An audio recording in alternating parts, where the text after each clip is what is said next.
আসসালামু আলাইকুম। দৈনিক আর নিউজ সংবাদে সবাইকে স্বাগত জানাচ্ছি। আমি তানজিলা টুইঙ্কেল।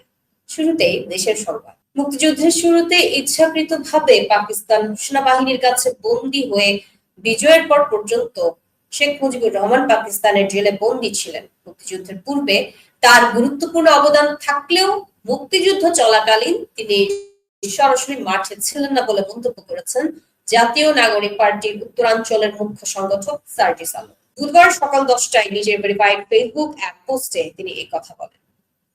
লুটপাটের জন্য বরাদ্দকৃত 46,000 কোটি টাকা বাঁচিয়ে দিয়েছে অন্তর্বর্তীকালীন সরকার।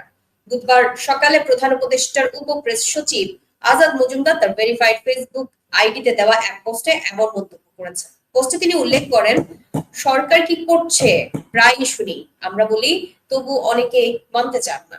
আজ মনে হলো একটা উদাহরণ সুনির্দিষ্ট তথ্য সহ সবাইকে জানানো দরকার।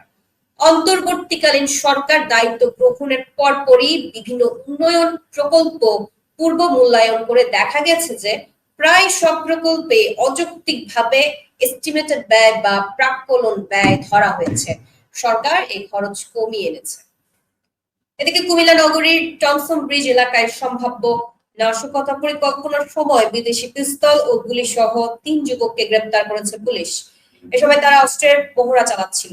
গোপন সংবাদের ভিত্তিতে তাৎক্ষণিক অভিযান চালিয়ে অস্ত্র সহ তাদের আটক করে কুমিল্লা সদর দক্ষিণ থানা পুলিশ।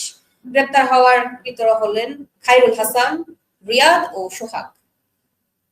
ফরিদপুরের ভাঙ্গায় দাঁড়িয়ে থাকা মাহিন্দ্রার বাসের ধাক্কায় 4 জন নিহত হয়েছেন। এ ঘটনায় আহত হয়েছেন আরো 3 জন। বুধবার সকালে উপজেলার চমুরদীর বাবলাতলায় এই মর্মান্তিক দুর্ঘটনাটি ঘটে। কুড়িগ্রামের চিলমারিতে নিয়ম নীতি তোয়াক্কা না করে স্কুল মাঠে পশুর হাট বসানো বিএনপির সেই নেত্রী জেয়ারা খাতুন রুজিকে তলব করেছে সেনাবাহিনী।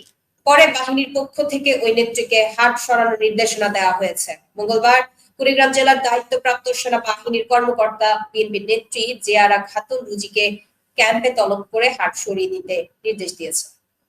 এবারে আন্তর্জাতিক প্রসঙ্গ। বিশ্ব মুসলিমদের তীর্থভূমি পবিত্র মক্কায় 2025 সালের হজের মৌসুম শুরু হয়েছে। প্রতি বছর হজ শুরু হয় আরবি ক্যালেন্ডারের শেষ মাস জিলহজের 8 তারিখ এবং চলে 13 তারিখ পর্যন্ত। সেই অনুযায়ী সৌদি আরবে আজ বুধবার থেকে শুরু হচ্ছে এবারের পবিত্র হজের আনুষ্ঠানিকতা। কানাডায় অনুষ্ঠিত হতে যাওয়া G7 সম্মেলনে এখনো আমন্ত্রণ পায়নি ভারত। এতে করে ঘরে বাইরে ইমেজ সংকটে পড়েছেন দেশটির প্রধানমন্ত্রী নরেন্দ্র মোদী। বিরোধী দল কংগ্রেস এটিকে নরেন্দ্র মোদীর আরেকটি বড় কূটনৈতিক ব্যর্থতা হিসেবে অভিহিত করছেন। তারা বলছে, নরেন্দ্র মোদীর পূর্বসূরি ভারতীয় প্রধানমন্ত্রীরা G7 এ বিশেষ মর্যাদা পেতেন। বর্তমান প্রেক্ষাপটে বিশ্বে মোদীর গ্রহণযোগ্যতার প্রশ্নটি আবারও আলোচনার দাবি রাখে। রাশিয়ার অভ্যন্তরে বেশ কয়েকটি বিমান ঘাঁটিতে হামলা করেছে ইউক্রেন। কিয়েভের সামরিক ইতিহাসে সবচেয়ে সাহসী ড্রোন হামলা হিসেবে এটিকে বর্ণনা করা হচ্ছে। অনেকে বলছেন রাশিয়ায় আরেকটি পার্ল হারবার ঘটে গেছে। বিপুল যুদ্ধ বিমান খুইয়ে বড় বিপদে রাশিয়া, তেমনি বদলে যেতে পারে ইউক্রেনে ভ্লাদিমির পুতিনের আক্রমণের নকশাও। দ্য টেলিগ্রাফ সহ বিভিন্ন সংবাদ মাধ্যমে বলা হয়েছে, রোববার হামলাটি হলেও রাশিয়ার কর্তৃপক্ষ তা চেপে রাখে, কিন্তু উচ্চ রেজলিউশনের স্যাটেলাইট চিত্রে ক্ষয়ক্ষতি ধরা পড়েছে। দর্শক, এতক্ষণ সাথে থাকার জন্য ধন্যবাদ। দৈনিক আর নিউজের আপডেট পেতে ফেসবুক পেজ ও ইউটিউব চ্যানেলে চোখ রাখুন। ধন্যবাদ এতক্ষণ সাথে থাকার জন্য।